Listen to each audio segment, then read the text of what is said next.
नमस्कार विद्यार्थी मित्रांनो, MSBT कडून समर एक्झाम 2026 जी झालेली आहे तिचा रिझल्ट कधीपर्यंत लागेल याबाबत बऱ्याच विद्यार्थ्यांनी वारंवार कमेंट करून विचारलेलं आहे. तर लक्षात ठेवा विद्यार्थी मित्रांनो, यावर्षी पूर्णपणे पेपर तुमचे डिजिटली ऑनलाईन पद्धतीनं स्कॅन कॉपी जी तुमच्या पेपरची आहे ती ऑनलाईन पद्धतीनं कम्प्युटरवरती चेक केली जाणार आहे.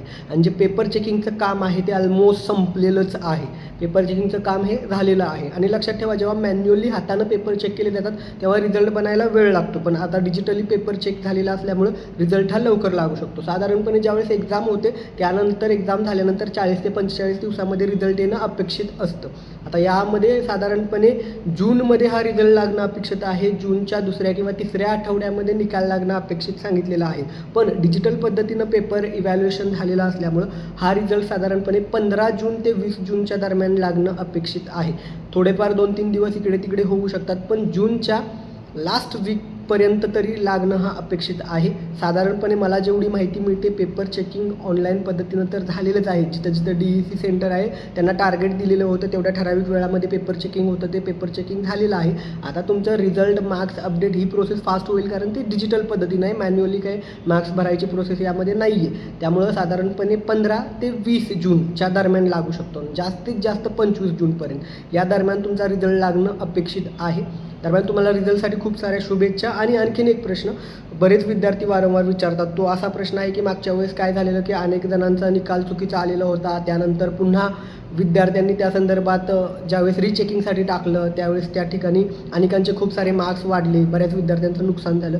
तर असं काही जर होऊ नये असं वाटत असेल तर काय करायचं आहे तुम्हाला, ज्या वेळेस निकाल लागतो, निकाल लागल्यानंतर जेवढा कालावधी तुम्हाला या ठिकाणी प्रोसेससाठी दिलेला आहे रिचेकिंगला अप्लाय करण्यासाठी किंवा या गोष्टी, तर त्यावेळी करा. फोटोकॉपी मागवून घ्या. तुमचे सब्जेक्ट टीचर जे असतील त्यांचा सल्ला घ्या, मार्गदर्शन घ्या आणि पुढची प्रोसेस करा. दरम्यान सर्व डिप्लोमा इन फार्मसी फर्स्ट इयरच्या विद्यार्थ्यांना खूप साऱ्या शुभेच्छा. तुमचं सेकंड इयर चालू होईल आणि जोपर्यंत या ठिकाणी तुमचा डिप्लोमाचा निकाल लागत नाही, जे फायनल इयरला विद्यार्थी होते, तर त्या फायनल इयरच्या विद्यार्थ्यांचा जोपर्यंत निकाल लागत नाही तोपर्यंत पुढची प्रोसेस म्हणजे जे डायरेक्ट सेकंड इयर बी फॉर्मची ॲडमिशन प्रोसेस असते ती सुरू होणार नाही. जे काही अपडेट येईल ते वेळोवेळी तुमच्यापर्यंत पोहोचवलं जाईल. ही माहिती आवडली असल्यास व्हिडिओला लाईक करायला आणि सर्वांसोबत हा व्हिडिओ शेअर करायला विसरू नका. आणखीन एक मुद्दा सांगायचा विसरला, जे विद्यार्थी आता फायनल इयर डिप्लोमाला आहेत तर तुमचा निकाल लागल्या लगेचच तुमचं जे ट्रेनिंग आहे 500 तासांचं ट्रेनिंग, हॉस्पिटल ट्रेनिंग करणं गरजेचं आहे किंवा मेडिकल शॉप, कम्युनिटी फार्मसी स्टोअरमध्ये ट्रेनिंग करणं गरजेचं आहे, जे की तुम्हाला